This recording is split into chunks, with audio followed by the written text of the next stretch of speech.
Bienvenidos a Educadores, el espacio donde conversamos sobre los temas que contribuyen a una educación más justa, inclusiva y de calidad. Hoy abordamos un tema fundamental, la inclusión de los estudiantes con discapacidades en el aula regular, un desafío y al mismo tiempo una oportunidad para transformar nuestras aulas en espacios verdaderamente accesibles donde todos y todas tengan la posibilidad de aprender y desarrollar plenamente. A lo largo del programa estaremos conversando con expertos y actores claves del sistema educativo que nos ayudarán a entender mejor cómo lograr una inclusión efectiva, cuáles son los avances y qué retos aún persisten. Así que los invitamos a quedarse con nosotros, reflexionar, aprender y sobre todo ser parte del cambio. Para el programa de hoy nos acompaña el subdirector general de Educación para Personas con Capacidades Diferentes y Talentos Excepcionales, Ramón Godoy. Muchas gracias, pues muy contento de estar en este programa tan prestigioso y pues atentos a compartir y traer conocimiento para todas las personas que nos están escuchando sobre el tema de inclusión. Bueno, con nosotros también la docente del Instituto Psicopedagógico Juana Leclerc, Evelyn Borjas. Muchas gracias.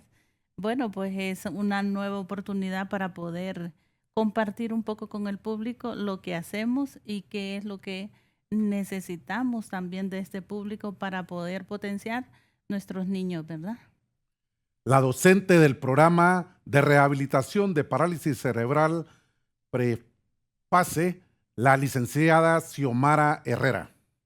Muchas gracias, qué bueno poder estar con ustedes en este día tan especial y sobre todo pues tener la oportunidad de llegar a la comodidad de sus hogares y dar a conocer este tema tan importante como es la educación de nuestro país. Bueno, y este foro acá vamos a dar inicio con Ramón y quedamos acá con una pregunta como para romper el hielo. ¿Qué significa realmente educación inclusiva dentro del sistema educativo hondureño? Qué buena pregunta. Sí, es una buena pregunta porque de hecho, y lo saben acá las compañeras, lo hemos discutido en distintos ámbitos. La misma ley a veces necesita ser reformulada, ¿no?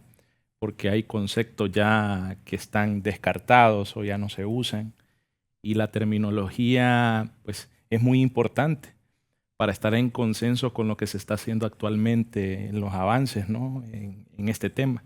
Y la educación inclusiva pues, es aquello que nos permite tener las condiciones iniciales para todos y todas, pero más aún en equilibrio con las necesidades específicas de cada uno.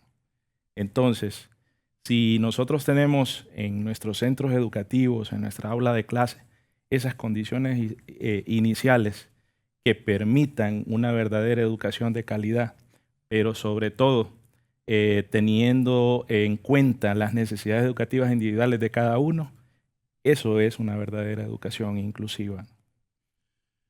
Entonces, con estos pudiéramos, Ramón, decir con qué términos se ha conocido cuando hoy lo llamamos inclusivo. Sí, es que vamos a ver, hay que entender la historia, ¿no? De cómo nace la inclusión. De hecho, de ahí surge la Teletón. Inicialmente la sociedad civil, pues al ver que los gobiernos no hacían nada con respecto al tema de discapacidad, ¿no? Entonces se crean estos sectores de la sociedad civil que vienen a impulsar, ¿no? Y a exigir, ¿no? Que se cumplan los derechos de los niños, niñas, jóvenes, adolescentes con discapacidad. Así es como inicia, ¿no? El tema de inclusión. Y a veces se tiende a confundir un poco y casi se vuelve un sinónimo, ¿no? Discapacidad con inclusión, pero la inclusión es un poco más abierta. Y actualmente tiene que ver con una palabra, ¿no? Neurodivergencia. Entonces, dentro del aula de clase tenemos que tener claros que tenemos una neurodivergencia, tenemos muchos cerebros actuando con distintos tipos de lenguaje Y al final entender eso, resume en una frase que dice, la diversidad enriquece, la inclusión nos une, ¿no? En otras palabras, al reconocer la diversidad, sabemos que tenemos pues, una riqueza increíble de conocimiento potencial, pero la inclusión es el cómo vamos a hacer para tratar a esta diversidad, ¿no? ¿Cómo hacemos el abordaje dentro del aula de clase? Bueno, desde la perspectiva que nosotros lo abordamos, estamos viendo que es una autoridad a lo interno de lo que es la parte gubernamental hoy, y no podemos dejar pasar este momento para preguntarle a Evelyn qué aprendizaje ha tenido al trabajar directamente con estudiantes con discapacidades. Uy, creo que no me daría el tiempo para decir las cosas que he aprendido, ¿verdad? Cada niño le va enseñando a uno algo. Aún aquellos pequeñitos en que dice el docente, no, es que no sabe nada, o dice la mamá, no, todavía no ha aprendido nada, pero nos enseña a veces solo con vernos, a veces solo con tocarnos. Entonces, es una lista de saberes y sobre todo me ha convertido en la persona que soy ahora, tanto como ser humano y la persona profesional que soy. Gracias a estos espacios, pues he podido comprender un poco lo que es el proceso de formación de un ser humano, ¿verdad? Ver cómo cada uno, como mencionaba Ramón, somos diferentes y que necesitamos también estar en esa igualdad para poder crecer, ¿verdad? Entonces, todas esas son cosas muy valiosas que a mí particularmente me han permitido crecer. Mire, qué interesante, pero cuando hablamos de crecer y sabemos que como sociedad dinámica, que no somos una sociedad estática, ¿cuáles serían esos principales desafíos que usted tendría para seguir mostrando lo que hasta hoy dice que ha aprendido y que quiere estar aún más involucrada en este proceso de aprendizaje? Pues uno, lo que mencionaba Ramón, ¿verdad? El hecho de, uno de los grandes retos es en nuestro sistema de educación. Todos esos, como decir, esas líneas de acción a veces no fueron pensadas en la población, sino que solo en cierto sector de participantes. Entonces, por ejemplo, uno de los grandes desafíos es modificar lo que es la plataforma de SACE, que siempre hemos dicho, lo hemos trabajado incluso.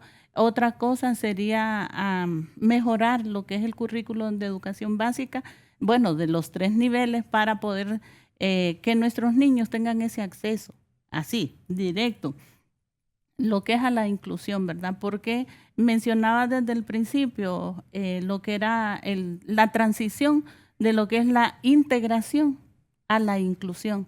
La integración es como quien dice la puerta, el primer paso a lo que nosotros queremos llegar, a la inclusión, cambiando y tomando la frase que dijo el compañero, es que ya no deberíamos de hablar de inclusión, sino que estar y ya, estar para poder hacer sentir a nuestros estudiantes que pertenecen a un sistema. Bueno, nosotros, de acuerdo a lo que usted narra ahorita, surge la siguiente pregunta. El currículo no está de acorde a este proceso que, aunque diga estar, pero toca llamarlo como la inclusión hoy, en este aprendizaje de la inclusión, no está diseñado el currículo para poder llevarlo a ese espacio.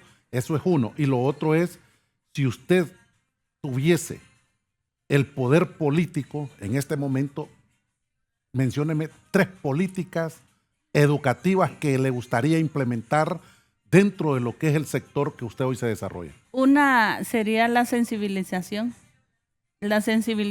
desde las familias, porque vemos que muchas familias se enfrentan a ese reto donde no saben qué hacer, qué decisión tomar, cómo abordar eso. Entonces, las alianzas entre la Secretaría de Educación y la Secretaría de Salud son importantes para la prevención, trabajar en lo que es la prevención de lo que es la discapacidad en sí, ¿verdad? Trabajar, esa sería una de las grandes.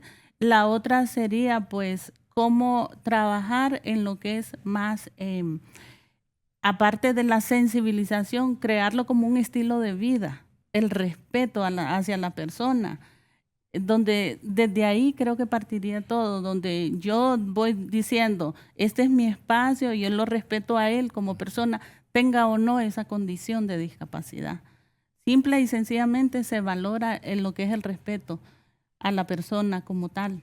Bueno, si nosotros podemos observar, tenemos a Ramón, que viene desde la parte gubernamental, tenemos a nuestras compañeras que hoy tomaron a bien venir a este foro y que es la parte directa que está trabajando con estas personas, porque no voy a decir solo niños o niñas, porque también aquí hay jóvenes involucrados, hay adultos, y en este proceso no puedo dejar de mencionar esto, Xiomara, cómo identifica las necesidades individuales de sus estudiantes.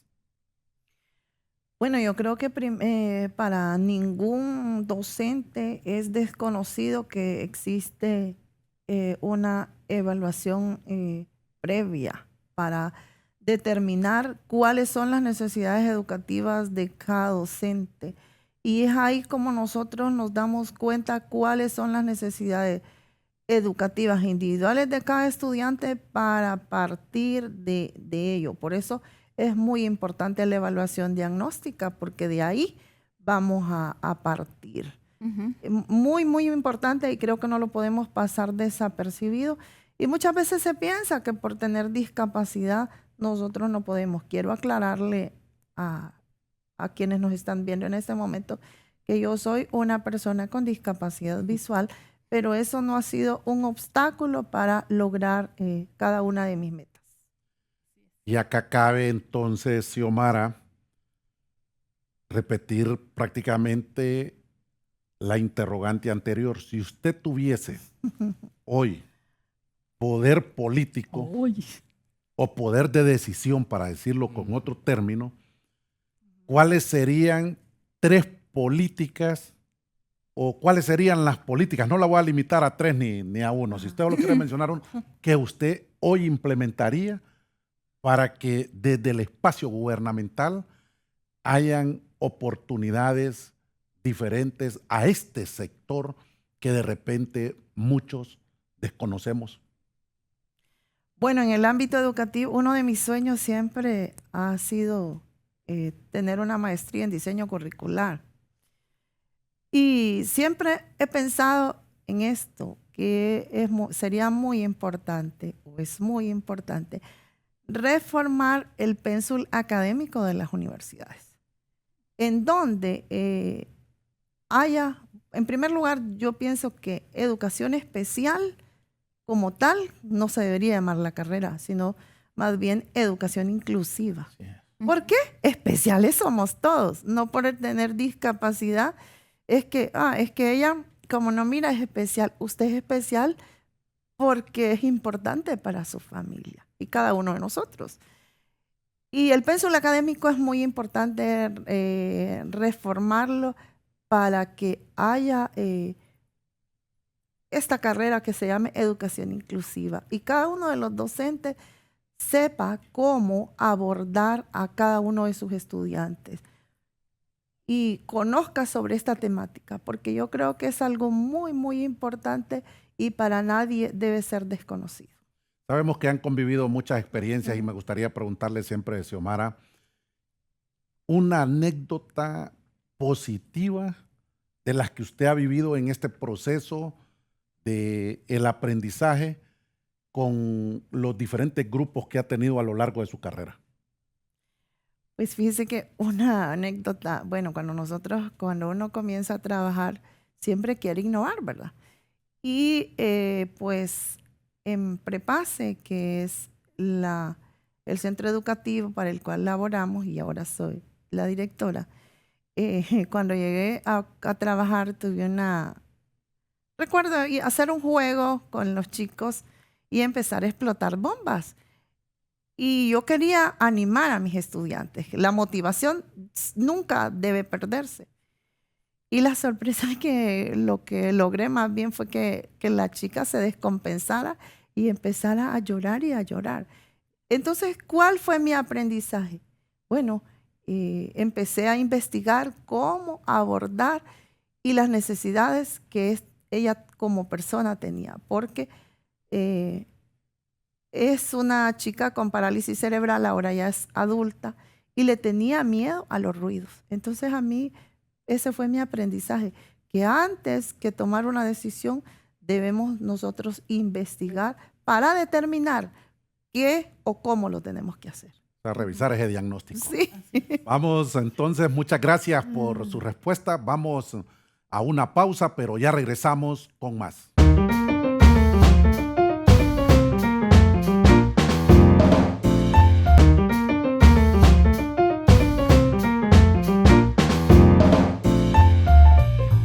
Gracias por seguir con nosotros. Continuamos hablando sobre la inclusión de los estudiantes con discapacidades en el aula regular. Ramón, ¿cuáles son los avances más importantes que ha logrado la Secretaría de Educación en este tema? Bueno, primero voy a mencionar y voy a destacar que la inversión que hace la Secretaría de Educación en el tema de inclusión es significativa. De hecho, Juana Leclerc, Infracnovi, Pilar Salinas, Prepase funcionan gracias a que hay un apoyo directo de la Secretaría de Educación con fondos significativos en ese tema. Es destacar que sí hay una inversión significativa. Luego, destacar, bajo la gestión del señor Ministro de Educación, se han impulsado temas como el curricular. Actualmente, una de las metas presidenciales de nuestra presidenta Xiomara Castro es pues hacer una actualización curricular. Y esta actualización curricular conlleva, lógicamente, el enfoque inclusivo. Y lo hacemos a través de la Subdirección General. Ya prácticamente está en un 90-95%.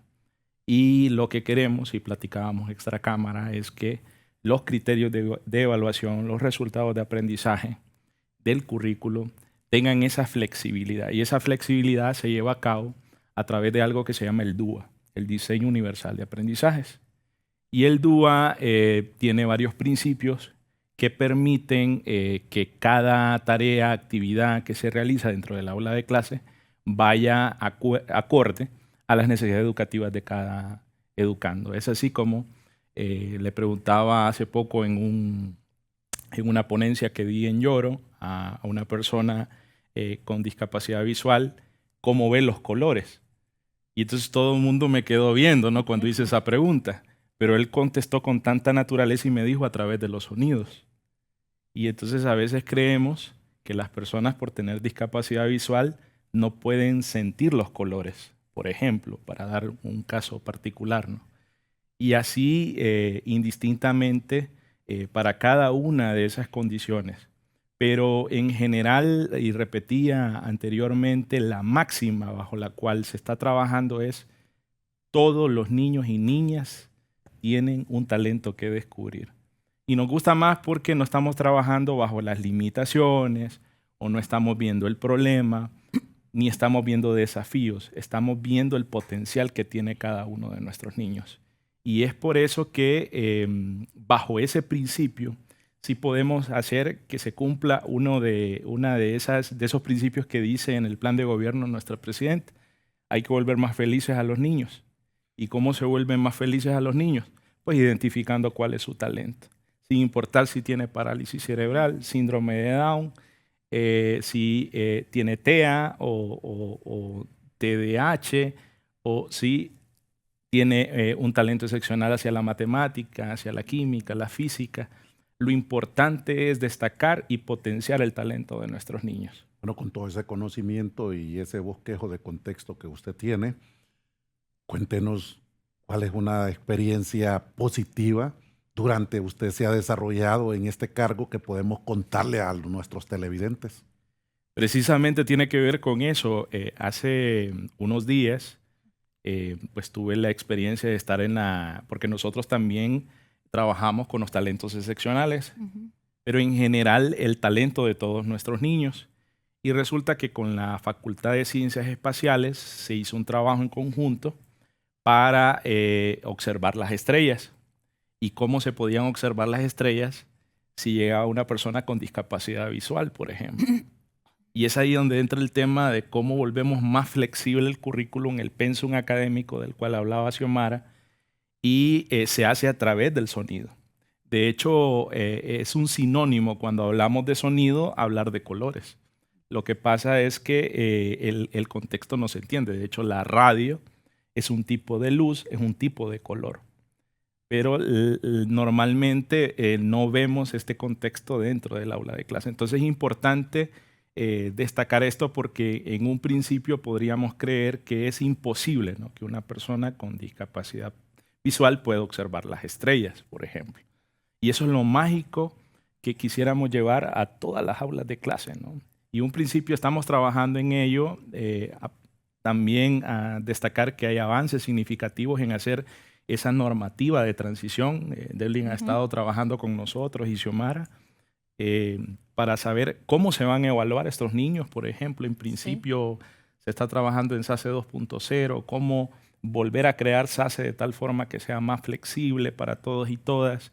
Y muchas otras cosas más. En el tema olímpico se están brindando oportunidades. El año pasado se tuvo una participación de aproximadamente 50,000 jóvenes y adolescentes trabajando en ciencia y tecnología con proyectos en robótica que iban orientados, por ejemplo, cómo enseñamos el lenguaje LESO para las personas con discapacidad visual desde la inteligencia artificial y la automatización de la robótica, ¿no? Qué importante, pero acá entonces cabe esta pregunta, Evelyn, donde nosotros de repente desconocemos un montón de cosas porque siempre se nos ha dicho que tenemos 5 sentidos, que uno de ellos es el que muchos lo han llamado ahorita y lo han pronunciado, que es el de la vista. Y aquí cabe entonces la pregunta, ¿qué estrategias pedagógicas han encontrado más efectivas en relación a la experiencia de su labor que hoy desempeña en esta institución que representa el día de hoy? Bueno, como desde el principio lo mencionamos, cada niño nos va dando esa línea, como mencionaba el licenciado Ramón también, es el mismo niño y pues Xiomara mencionó, la chiquita, ¿verdad? Era reactiva al sonido. Entonces cada niño nos va dando esa luz para decir cuál es la estrategia. Sin embargo, nosotros en el centro utilizamos lo que es el método TEACH, el método troncoso, y uno de los grandes, la estrategia pedagógica que mencionaba ahorita el licenciado Ramón, el DUA. ¿Por qué? Porque nos va dando como un poquito más de apertura para poder tener ese camino. Quizás se asocia mucho lo que son las adecuaciones curriculares. Sin embargo, el DUA nos va dando otra visión desde la estructura de cómo yo voy posicionando los espacios de clase, cómo yo voy creando esa línea de atención desde que me siento a planificar, ¿verdad? Para que este chiquito pueda tener el acceso a la educación, aún con nuestro currículo inflexible que tenemos, ¿verdad? Porque gracias a Dios es muy rígido. Sí, que está en proceso, sí, está en proceso de actualización. Nosotros, es muy rígido ese currículo. Nosotros estuvimos en una de las mesas de educación, participamos en esos espacios para poder colaborar, ¿verdad?, en lo que es el sistema de educación nacional. Y sí, no lo decimos nosotros que sea rígido, sino los docentes del sector regular dicen, no, a nosotros nos demandan esto, ¿y cómo me detengo yo con este niño? ¿Cómo hago para poder darles espacio? Muchas veces nos toca detenernos en un chiquito porque él va a su ritmo, va a su manera de aprender con todos los recursos que necesita.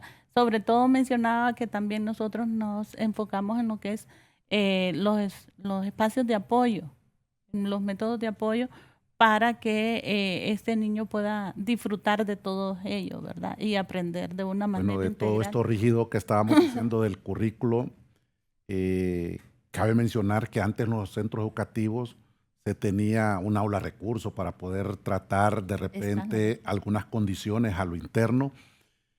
Y me llama mucho la atención porque luego podemos decir que la educación que ustedes están brindando es más personalizada porque hay que trabajar de manera directa de acuerdo al diagnóstico de cada uno, como lo mencionaba la profesora Xiomara, y de igual manera usted, Evelyn.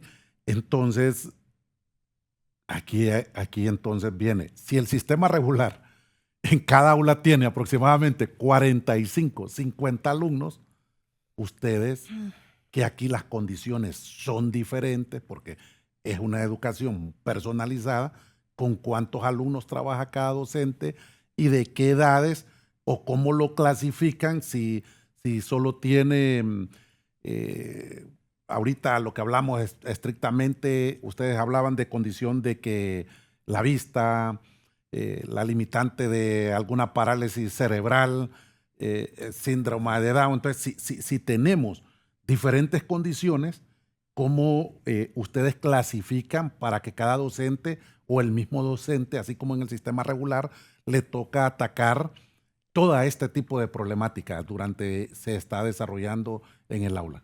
Bueno, nosotros tenemos lo que es el programa de educación inclusiva, que es en el que yo participo y formo a los docentes en lo que es la atención de cada uno de estos niños, desde la evaluación diagnóstica, ¿verdad? En colaboración con la familia. Se le van dando las herramientas necesarias para que el docente pueda trabajar en su contexto con el niño y el niño pueda ser partícipe de sus aprendizajes en su centro educativo, el centro educativo más cercano a su casa, en el que ya pues hay una preparación previa, tanto de los estudiantes como de todo el personal docente para poder recibir a este estudiante, ¿verdad? Y pues sí, nos han dado muy buenos resultados en cuanto a este proceso. Hemos encontrado muchos docentes con muchas ganas de trabajar con estos niños y no importa que sean 35 niños, no le voy a decir más 2 porque todo es un contexto de 35 estudiantes. Y aparte de eso, tiene los niños con dificultades de aprendizaje, con los que tienen que trabajar también, porque los trastornos de aprendizaje hay que lidiar con ellos igual. A nivel nacional, aproximadamente, ¿cuántos docentes tenemos en condiciones, Ramón, que podemos decir que pueden atender estos casos? Y una vez más queda comprobado que la educación es un proceso, porque todos los días, a cada momento, estamos implementando nuevas estrategias, nuevas ideas, pero sobre todo de manera integral. Si el padre de familia no se suma a este proceso, por muy buenos docentes que tengamos preparados, por muy buenas intenciones gubernamentales que quieran venir hacia abajo, va a ser difícil. ¿Cuántos docentes tenemos aproximadamente? Sí, quiero decirles que de hecho Devlin participó en esa primera etapa, ¿no? Que era capacitar a todo el nivel descentralizado antes de llegar a los docentes. Sí. Porque hay que entender que hay una estructura, ¿no? Y esa estructura la reactivamos, que son los equipos psicopedagógicos. Nosotros tenemos equipos psicopedagógicos en todo el país, ahora activado, inclusive en algunos departamentos en cada municipio. Esto quiere decir que nosotros en cascada hicimos esta capacitación, ¿verdad? El derecho humano a una educación inclusiva y cómo esto se alineaba al proyecto educativo de centro, las dimensiones. Y luego se hizo la cascada y hemos llegado hasta el momento a 15,000 docentes capacitados en este tema. Y esperamos llegar al 100% este año, ¿no? Qué bien. Entonces, ese es un proceso que debe de ser continuo. Y cuando hablamos de docencia es algo que, un tema que apasiona, es un tema que nos lleva, como dicen, a repreguntarnos, aún después de que salimos de cada hora clase o después de que salimos de nuestra jornada laboral. Xiomara, ¿ha enfrentado algún reto importante en su centro educativo y cómo lo superó? Bueno, en realidad la vida es de retos. Y cuando yo llegué a Prepase, ni siquiera sabía qué era, ¿verdad? Igual que muchas personas. ¿Y cuál fue mi reto? Aprender a trabajar con personas con discapacidad totalmente diferentes a la mía, porque ahí todos los alumnos veían, excepto la profesora. Pero un reto y pues aquí sí quiero resaltar algo muy importante, es que Prepase se caracteriza por formar a su personal de acuerdo al área en donde va a laborar. Y recuerdo una frase que me marcó de la licenciada Gloria López, quien es la directora ejecutiva y fundadora de Prepase. Cuando llegué a Prepase me dijo, ajá, ¿estás casada? No. ¿Tenés hijos? Sí, tengo uno. En ese momento mi hijo tenía 7 años. Soy madre soltera. Y me dijo, ¿sabes qué? De mi cuenta corre que vos seas buena profesional. Y eso me marcó porque, en primer lugar, ella me estaba enseñando que el hecho de tener una discapacidad no significa que debemos causar conmiseración, sino que más bien demostrarnos a nosotros mismos que sí podemos para que el resto de la sociedad confíe en nosotros. En palabras así como sencillas y que se puedan interpretar correctamente allá a los que nos miran, Xiomara, queremos decirle entonces a todos, a esta comunidad, que la barrera es más mental, que quien pone los obstáculos es uno como persona. Es que para nadie es desconocido que hay muchos tipos de barreras, ¿verdad? Y la actitudinal es muy importante cambiarla. La mentalidad negativa es importante cambiarla a positiva para poder lograr las metas que nos proponemos en la vida. Y yo quiero algo responder a lo que usted le hacía o la interrogante a mis compañeros en relación a los docentes. Bueno, en este momento Prepase está brindando un diplomado en educación inclusiva avalado por la Secretaría de Educación y la Universidad de Defensa. Hay 40 docentes de diferentes departamentos de nuestro país que a través de un oficio girado por la Secretaría de Educación han sido electos, cada uno de ellos, para hacer réplica a nivel departamental y dentro de sus centros educativos, porque como decía el licenciado Ramón, una de las metas es llegar al 100% de los docentes y que cada uno de nosotros hable de esta temática sin miedo, sino con seguridad, porque nadie, como dicen los abogados, puede alegar ignorancia de la ley. Y antes que tener una discapacidad, somos personas, por lo tanto, tenemos los mismos derechos. Gracias por esta valiosa información. Ya continuamos hablando sobre este tema. Vamos a una pausa, pero ya regresamos con más.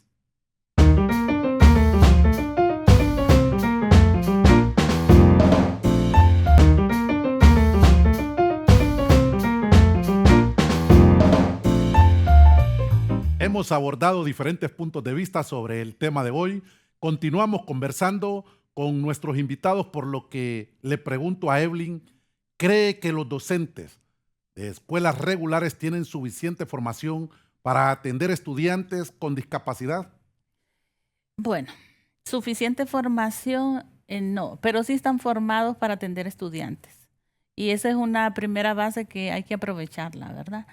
Sin embargo, me he encontrado con muchos docentes en los que se les ve el interés por la atención de nuestros niños. Y cuando digo nuestros, hablo de todos los niños en general, tengan o no una condición de discapacidad, ¿verdad? Buscan la forma de cómo algunos autoformarse y otras piden ayuda. Nosotros, pues, tenemos la oportunidad de visitar diversos centros educativos y ayudar al docente en lo que es los procesos de formación. Nosotros brindamos todo un paquete de formación que le permite a ellos pues tener esas herramientas para poder atender al niño en su centro educativo con todos los retos, ¿verdad?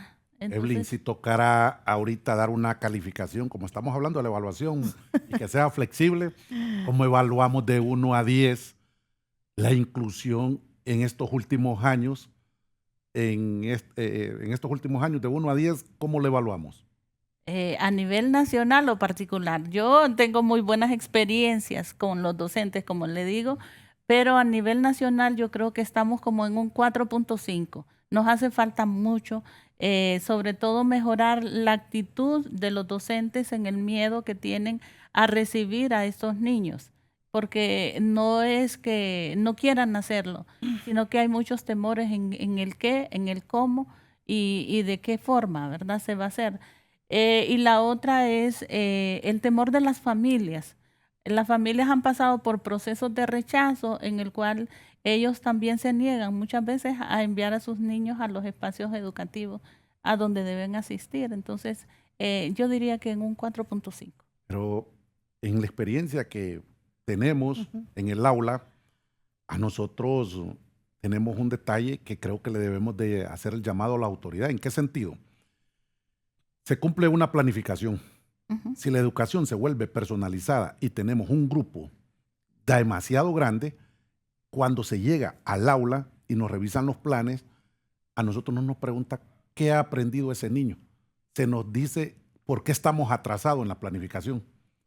Entonces, acá cabe que decirle a la autoridad que cuando se tienen ese tipo de condiciones y el número, si nosotros nos vamos a países que hoy se ubican en estándares y empiezan a decir que los primeros 10 lugares en el mundo, y le preguntamos cuántos niños, niñas o jóvenes atienden en el salón de aula, atienden 15. Sí, Pero nosotros atendemos 50, Sí. atendemos 45. sí. Y después a esto se le agrega lo que hoy en este programa estamos debatiendo, y en ese sentido entonces me gustaría aquí para las dos, porque las dos son docentes, Evelyn y Xiomara.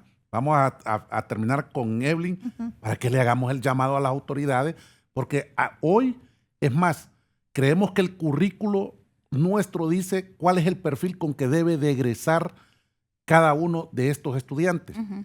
pero no dice el perfil, perdón, no dice cuáles son las competencias que debe de tener una vez que este estudiante egrese. Ujú. Porque si solo lo medimos, qué es lo que pretendemos como robotizar, entonces, pero tampoco no cuáles son esas competencias que debe de tener, qué habilidades debe de manejar este estudiante una vez que egrese, entonces el llamado debe ser a las autoridades. Primero Evelyn y después acá la profe Xiomara, para poderle decir a las autoridades cuál es la urgencia de poder flexibilizar ese tipo de cosas. Bueno, una de ellas es el currículum, ¿verdad? Que el docente pueda tener esa libertad para que, o que ya esté establecido la flexibilidad curricular. La otra es la plataforma de SACE, porque es una traba Pero eso es más tremenda. administrativo. Sí, pero es parte del proceso. Y en cuanto a la planificación, nosotros hemos trabajado con los docentes, como le mencionaba, para cuando llegan las evaluaciones estandarizadas, porque siempre llegan y dicen por qué este niño no tiene esas competencias, por qué este niño no alcanzó. Entonces tiene su expediente pedagógico en el cual el docente puede demostrar a las autoridades el trabajo que ha realizado con el estudiante. Si tiene 2, 3 o 5 niños dentro del salón de clase que tengan alguna necesidad académica, pues el docente lo puede mostrar. Y eso ha sido una herramienta útil para el docente, en el que no lo puedan penalizar a él, porque él ha hecho su trabajo. El niño también ha hecho el suyo, las familias han hecho el suyo. Y otra de las cosas importantes es, como lo mencionaba usted, trabajar de la mano con la familia. Con los enfoques de apoyo nos ayudarían mucho. Y lo más importante es considerar desde la base que nuestros niños están en los centros educativos y que pertenecen a ese sistema también de educación y que pertenecen a un sistema social y que no son solo números, sino que necesitan ser atendidos. Y eso es en cuanto a la formación. Ahorita afortunadamente tenemos también dentro de los centros lo que son los servicios de atención a la diversidad, que son docentes que están ahí en algunos centros y apoyan al otro docente, que es el docente del salón de clase. Este docente puede dar ese servicio oportuno Por ejemplo, si se presenta una evaluación, si ese niño requiere un poquito más de tiempo para hacer esa evaluación, si se presenta un proyecto nuevo, si ese chiquito ocupa un poquito más de explicación, si ocupa un poquito más de tiempo, el docente de servicio SEAD está ahí y está contemplado dentro del sistema de la estructura para poder ayudar al otro docente. Mire, Evelyn, cuando nosotros presentamos a Xiomara, que igual le vamos a trasladar la misma pregunta, es la misma pregunta, Xiomara, pero podemos ver, como dijo ella, yo hoy les puedo decir la experiencia de poder romper o de poder correr ese cerco de la barrera, que siendo no vidente, estoy cumpliendo un papel fundamental y estoy con un sector, y decía ella, todos miran en el salón de aula, la que no mira es la docente. Pero entonces acá viene con su experiencia que usted tiene, con la cantidad de alumnos que le han asignado, profe Xiomara, ¿qué le podemos decir a las autoridades? Exclusivamente así la pregunta, como se la hicimos a Evelyn, que no nos midan qué es lo que hay que cubrir en contenido, sino cuánto sabe el educando. Es que eso, sí, tiene razón, pero también hay algo muy importante. Usted lo mencionaba al inicio, desde que se elabora la planificación, tenemos que hacerlo centrado en la persona, no centrado en el docente, sino, o sea, cada uno tiene su parte. Y cuando elaboramos la planificación tenemos que pensar en los estudiantes, en qué es lo que el niño, la niña o el joven necesita. Y es aquí la importancia de las adecuaciones curriculares, lo que le permite al estudiante estar en igualdad de condiciones con los demás. Por ejemplo, como decían ustedes, una prueba. Hace años, cuando se inició la PA en la autónoma, yo estudié pedagogía, nos hicieron la PA. Entonces, ¿cómo aplicarnos esta prueba? Aquí se hizo adecuaciones para que nosotros como personas con discapacidad estuviésemos en igualdad de condiciones con los demás. Por ejemplo, para nosotros las personas ciegas estaba un escribiente, pero también estamos escuchando que la persona que está escribiendo lo que nosotros decimos, y también con una grabadora al oído para ir escuchando las preguntas y no se repiten. Pero algo bien importante, y a mí me gusta recalcarlo, nosotros por tener discapacidad no tenemos que inspirar lástima. Y aquí la importancia que los docentes y las docentes estén formados, porque así como se le exige a la persona que no tiene discapacidad, también debe ser con el estudiante que sí la tiene. Nada más, o más bien, lo importante aquí es realizar las adecuaciones curriculares para que él o ella esté en igualdad de condiciones con los demás. Ramón, ¿qué papel tienen las familias en el proceso de inclusión educativo? Sí, bueno, solo enfatizar nuevamente que cuando hablamos de inclusión, hablamos de todos, con o sin discapacidad. Entonces es un tema un poco más complejo, ¿no? Por eso nosotros desde la Subdirección General de Educación hicimos una investigación científica el año pasado. Creo que es la primera investigación científica que se hace respecto al talento. Y vuelvo a enfatizar, ¿por qué el talento? Porque el talento se centra en el potencial y no en la dificultad o en el problema. Por eso hace días que estuve en Bolivia y platicábamos con los colegas a nivel internacional y hablábamos de hacer inclusión en silencio. ¿Y qué es hacer inclusión en silencio? Bueno, es no poner etiquetas. Y eso es sumamente complicado. ¿Cómo yo veo a un niño que tiene discapacidad visual o tiene síndrome de Down sin observarlo como un niño que tiene síndrome de Down o tiene una dificultad? Entonces, lo hicimos esto focalizado en Cortés, la investigación, y en la zona de Atlántida y parte del Paraíso, y le hacíamos la pregunta a la familia y a la comunidad escolar, ¿cómo percibe a su hijo como padre de familia? ¿Tiene un talento? Le preguntábamos al docente, le preguntábamos al director, Y encontramos hallazgos, a pesar de que todavía estamos en proceso de análisis de la data, donde una niña se levantó y dijo, yo no me autopercibo como una persona que tiene un talento. Desde ahí tenemos un problema, porque este niño no va a poder ser feliz dentro de una aula de clase. Luego encontramos madres o padres que decían, no sé cuál es el talento de mi hijo. Y hoy encontrábamos docentes que me decían, yo sí sé cuál es el talento de mis estudiantes, pero cuando les preguntábamos directamente era una idea que tenían en su mente intuitiva de lo que era. No había un registro, no hay investigación. Y esta investigación lo que nos va a arrojar, y creo que es prometedor, es qué hacer en este tema para que haya una percepción y un paradigma diferente de cómo abordar el tema de inclusión dentro del aula de clase.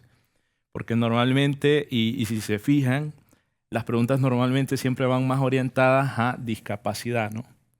Pero la neurodiversidad es, yo tengo un niño que es talentoso en matemáticas y se vuelve un problema porque va por encima de la media. Yo tengo un estudiante que tiene TDA, pero que autopercibe la realidad de una forma más profunda.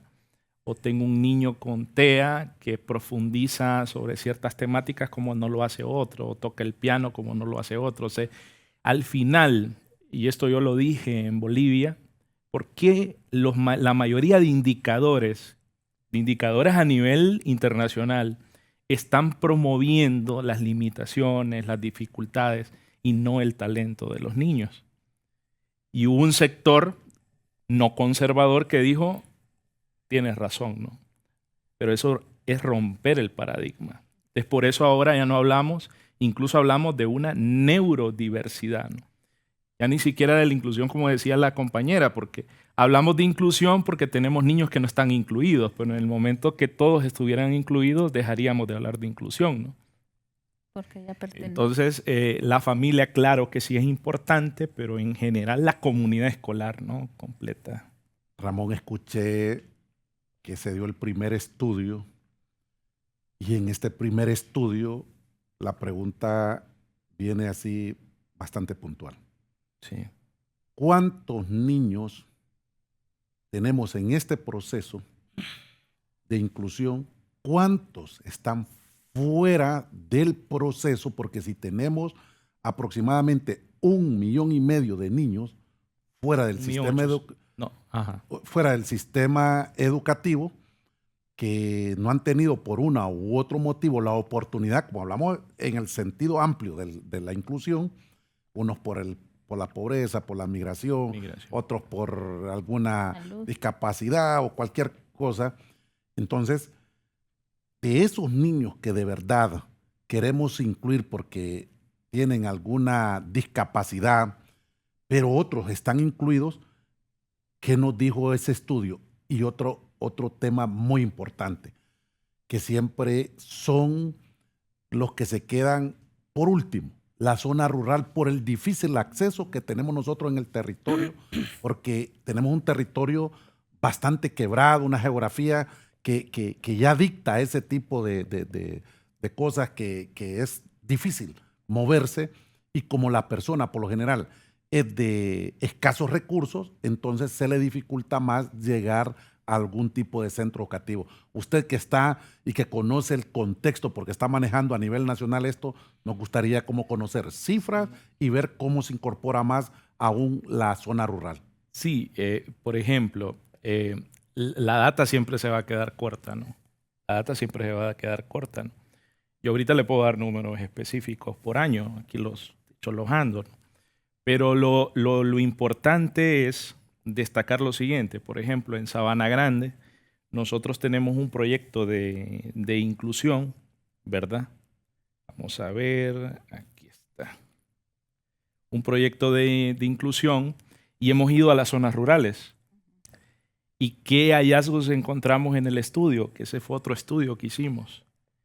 Que la mayoría de los profesores percibían a educandos que tenían supuestamente, entre comillas, discapacidad, y lo que tenían era problemas de lectoescritura, ¿no? No era un tema de discapacidad. Nuevamente, esto está en el marco más enmarcado en el tema de la neurodiversidad, ¿no? Ahí, entonces, porque la inclusión es mucho más amplia, ¿no? No es que el tema de lectoescritura no tenga que ver con inclusión, claro que tiene que ver con inclusión, porque ahí están las variables que usted mencionó. De repente teníamos un niño que es migrante, viene de Estados Unidos, retornado, y tuvo que incorporarse a mitad de año, y eso le genera ese problema de lectoescritura, ¿no?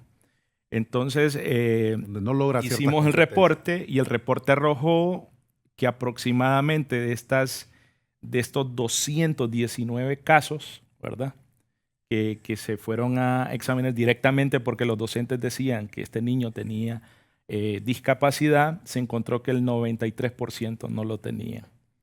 Entonces también esto nos hace sensibilizarnos para tocar y abordar este tipo de cosas. Por eso es tan importante la investigación, ¿no? Y luego, cuando hablamos, por ejemplo, le voy a dar datos específicos. Por ejemplo, en total registrados actualmente en SACE, este año, para el año 2024, tenemos 1.172 educandos con discapacidad. Estamos hablando de trastornos de aprendizaje y discapacidad, perdón. En discapacidad congénita, que ahí tenemos síndrome de Down, tenemos la discapacidad auditiva, visual, motora, intelectual, autismo, múltiples, ¿no? Y respecto a la discapacidad múltiple, pues se ha hecho un avance significativo con Infracnovi porque logramos ganar un proyecto a nivel internacional con Devlin, con una inversión de aproximadamente 16.000 euros, que es para promover la discapacidad múltiple. Podemos tener, por ejemplo, un niño con discapacidad visual, pero a la vez con discapacidad auditiva, ¿no? Que es todo un universo, un contexto ahí. Ya ahí hacer readecuaciones curriculares requiere de mucha especialización y de mucho trabajo, ¿no? Bueno, es un tema que apasiona y máxime lo que hoy tocamos para este sector muy importante en el sector educativo.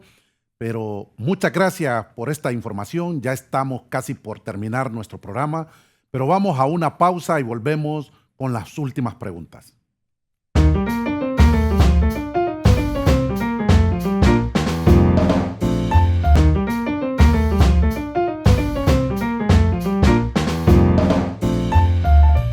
Gracias por continuar con nosotros. Continuamos con nuestro programa Educadores ya en la recta final. Ramón, ¿hay alianzas con otras instituciones o países para fortalecer estas estrategias? Claro, de hecho hay algo destacado de mencionar. Estamos fortaleciendo el Centro Nacional de los Recursos para la Inclusión, CNRIE, que inicialmente surgió para atender y abordar el tema de la discapacidad visual. Trabajamos actualmente con FOAL y ONCE de España. También mencioné Devlin International y otras organizaciones también en el tema de talentos excepcionales, como son los comités olímpicos internacionales. Este año queremos tener participación en Francia, en Rusia. Este año vamos a tener por primera vez niños talentosos excepcionales en química. Vamos a ser sede de la Olimpiada Centroamericana de Química. Esto con apoyo, lógicamente, de la Secretaría de Educación. Entonces, decirle al público en general que si hay una necesidad de hacer una readecuación curricular para un niño con discapacidad visual, nosotros podemos suministrar este material didáctico en braille, ¿verdad? Nosotros tenemos la maquinaria para poder hacer esto y convertir ya sea una novela, un texto, el Nacho, lo podemos hacer en braille, ¿verdad? Entonces, lo traje a aquella época. En aquellos tiempos, como dicen, ¿cómo aprendimos a leer y a escribir? Con capullo y colito. Entonces, la Secretaría de Educación pues tiene muchos ámbitos de implementación para poder fortalecer el tema de inclusión y esperamos que el Centro Nacional de los Recursos para la Inclusión pueda fortalecer no solo los centros de educación especial que ya están trabajando en este tema y que colaboran directamente con la Secretaría de Educación, sino los centros regulares también que descubran o diagnostiquen que tienen una persona con discapacidad visual, ya sea adquirida o de nacimiento, ¿no? Evelyn, ¿qué tipo de colaboración debería existir entre escuelas regulares y escuelas especiales? Bueno, nosotros como centros de educación especial, ahora centros de recursos para la inclusión, ofrecemos los servicios de lo que es la formación docente, la atención en evaluación y diagnóstico y el proceso de seguimiento a los servicios de apoyo en cuanto a terapias de lenguaje, terapias psicológicas, terapias pedagógicas y todas las terapias multisensoriales que pudieran necesitar, ¿verdad?